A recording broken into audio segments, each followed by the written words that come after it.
Yeah, I was wondering, do you guys have any of those blower fan motors for the New Holland 8670?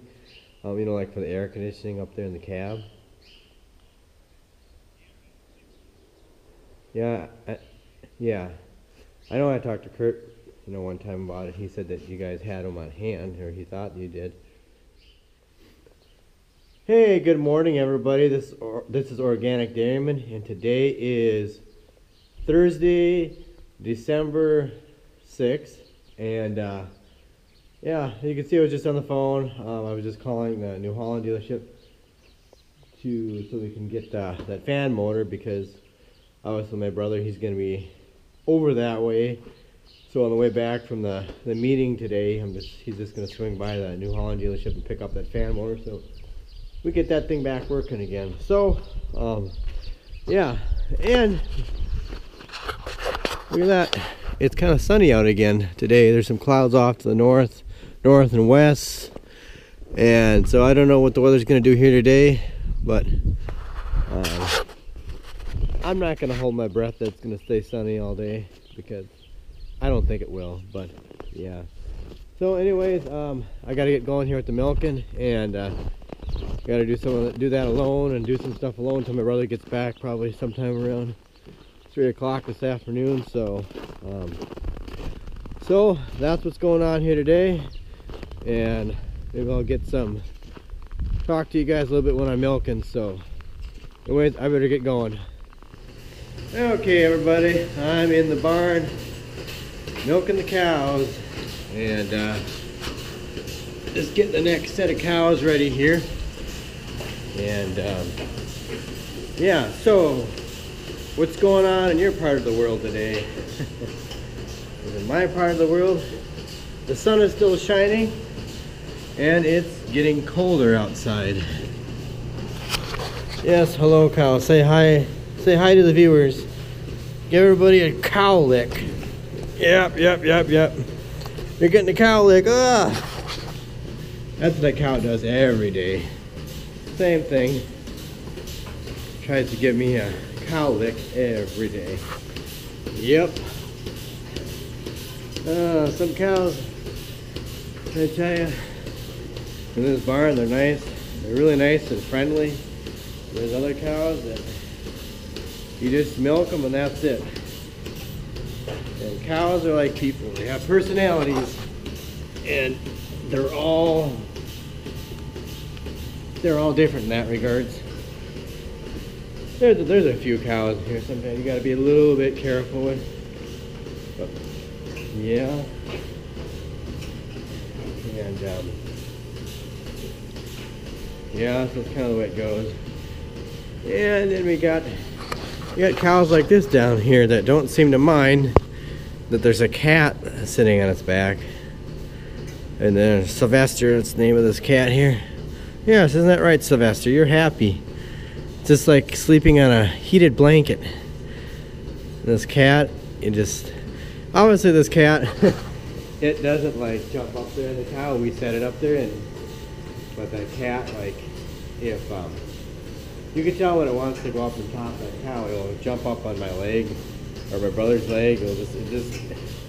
It won't give up until you set it up there. It'll keep pestering you until you set that cat on top of that cow. It just likes being on top of that cow. And the cow doesn't mind. That's the funniest thing. Most cows, they just start swishing their tail and rocking back and forth, but that cow, it just doesn't mind. It's kind of funny, but yeah. So yeah, everything is going good around here. The cows, as far as milk production, I don't know, they're averaging probably about 61 pounds right now. I think that we could probably push a little bit more protein into the cows right now. I know we did up the soybean meal a little bit, so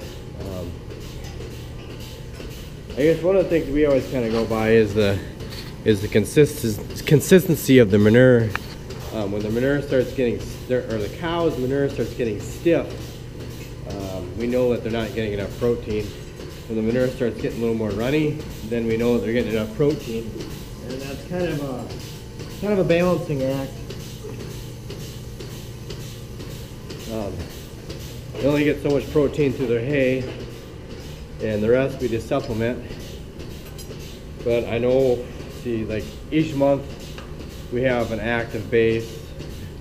We're only allowed to produce so many pounds each month, and each month is different based on our past milk production. Since they put us on that quota. Oh, when was that? It was back in 2017, sometime in early 2017 when they put us on the milk quota. And so each month it varies what we can produce. I'm not for sure for this month what it is, but I know it's higher than last month, so we need to get the cows, we need to get their milk production up a little bit so we can maximize our quota and make the most money that we can out of it. I know one thing that we started doing too is we found out that they're paying more for the butter fat than they are actually for the milk. So this was probably back, I don't know, in September, we started feeding sodium bicarbonate to the cows, another name for baking soda, for those of you that don't know. And it's a rumen buffer, and it just helps raise their butter fat. So that's one thing we're doing here. So that's actually helping us generate just a little bit more revenue for the milk, is just to get the butter fat up just a little bit, because I guess the biggest thing that when they have to sell milk is is the skim milk. That's what they have trouble getting rid of, is skim milk, because when you make butter, what do you have left? Yeah, you have skim milk when you make butter. And every milk processor has that problem. So that's one thing we're trying to do, is get our butter fat up. And I think our butter fat right now, it's averaging around a 4.1, somewhere in that. We've had it a little bit higher, and the protein it's probably about a 3.1, 3.2 for the protein, which isn't bad for the Holsteins. Holsteins cows are always going to be like a little bit lower on butter fat and protein, but they do get more milk. So that's why we stick with Holsteins. I guess that's why in our herd too we don't like have any crossbreeding. We just like to keep pure Holsteins. I just don't like mixing the herd.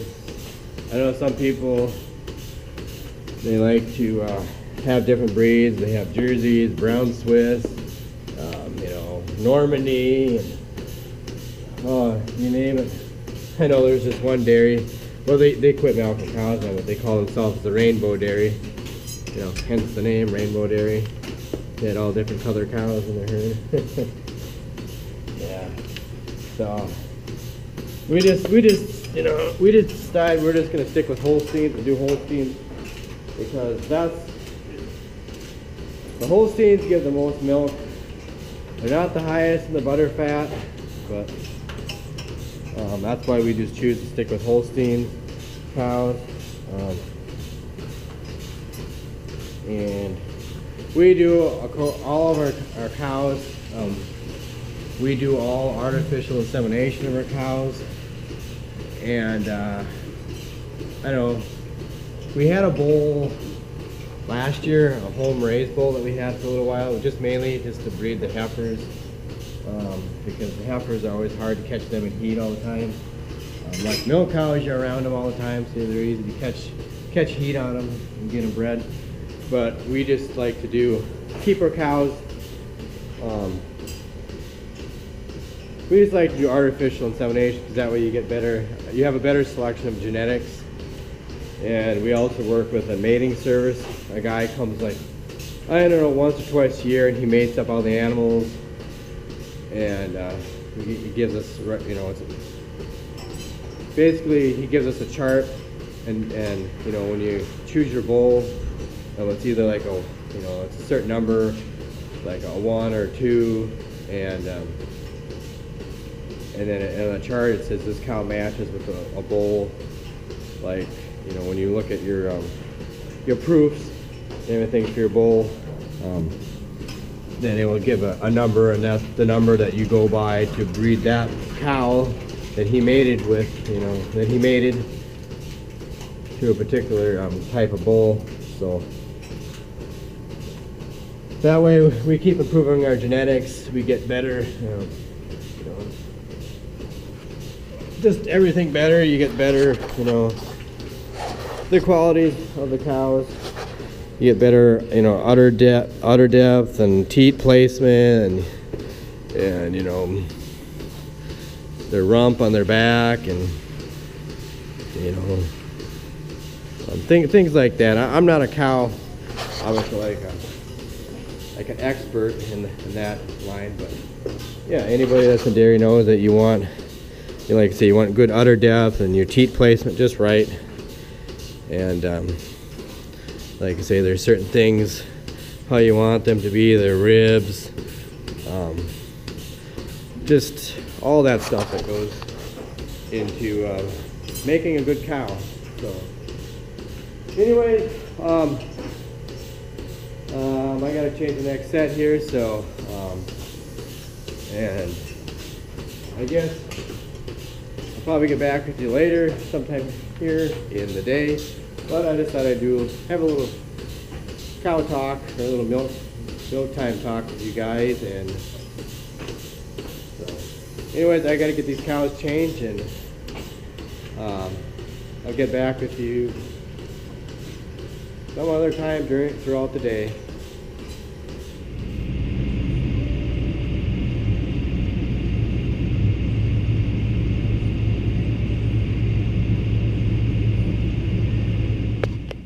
Looks like the clouds are starting to move back in again. Yep. There goes our sunshine.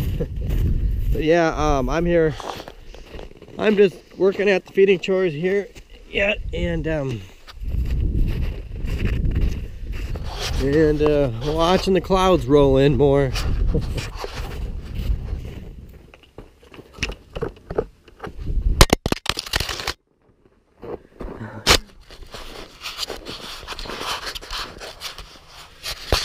Are you guys okay? I dropped you.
Oh shucks, I just missed that really pretty sunset, but I did get a picture of it. So if you check out my Instagram account, you'll see the pretty picture of the sun setting with a ray of red light going up in the sky.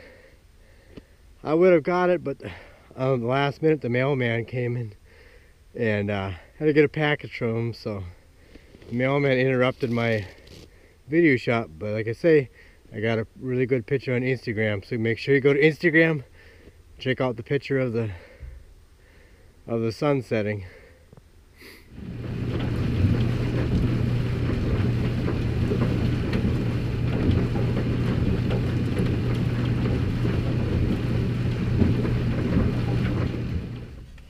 And not only does this cat like sitting in the backs of cows, it also likes tractor rides too, don't you, Sylvester? Whoa! You like tractor rides.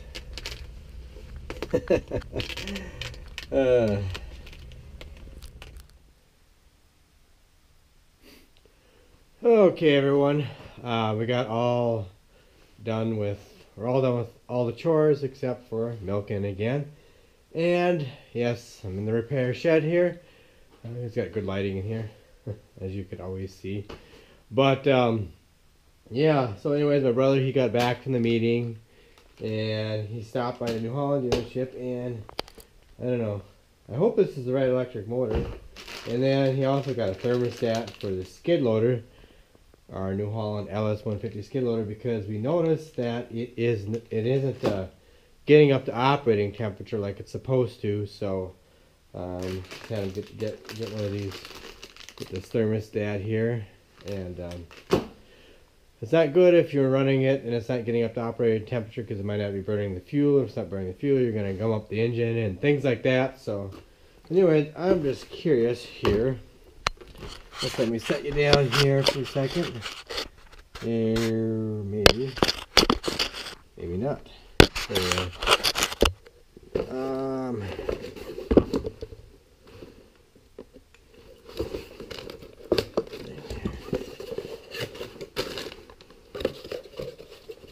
I just don't know if this is the right, I hope it's the right motor.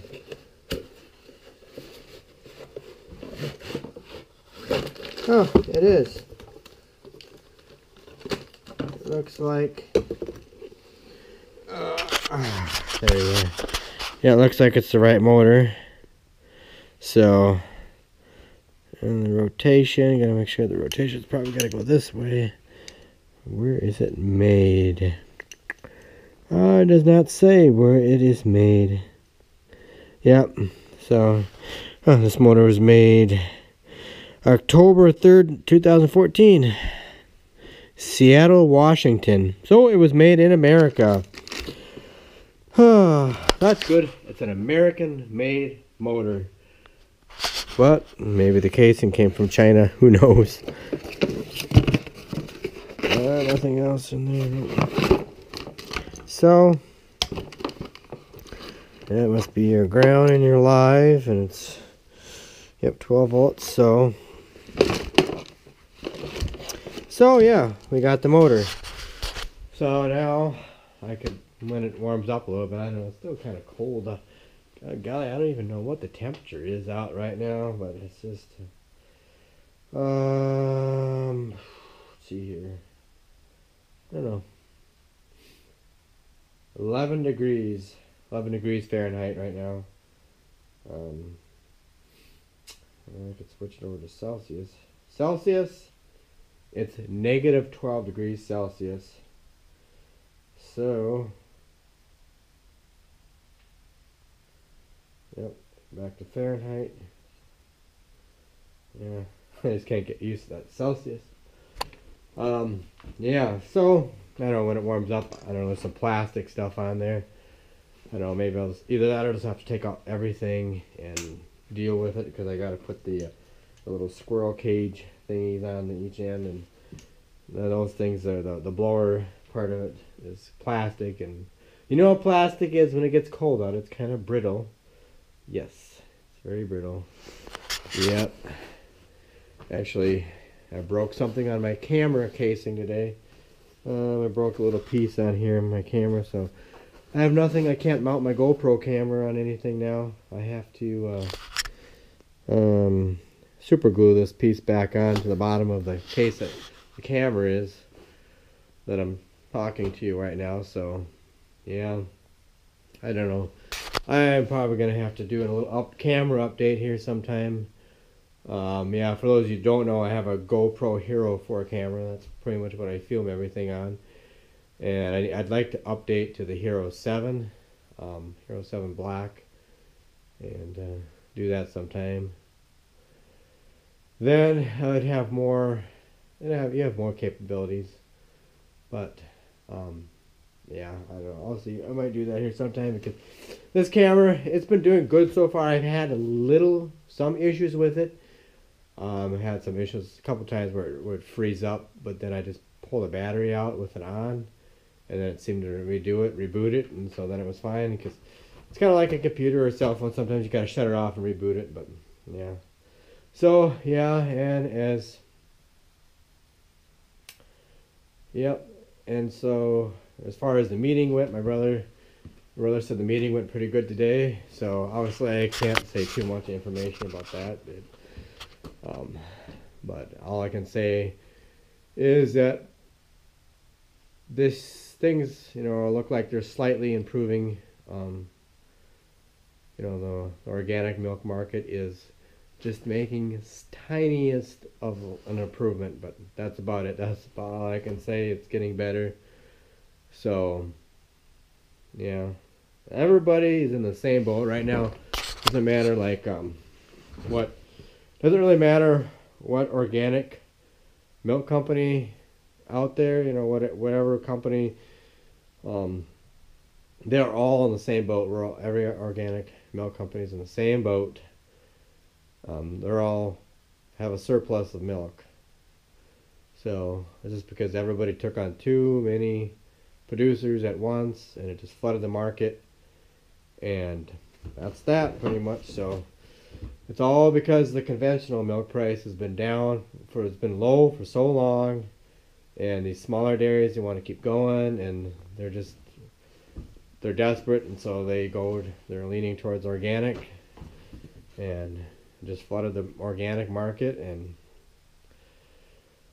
yeah, you can't live off of 14 some dollar milk forever either. I mean, that's what the conventional price is, 14 something, I think it is 14 and a half per hundredweight for milk. It's just they just keep putting up these big mega dairies. I just don't get it.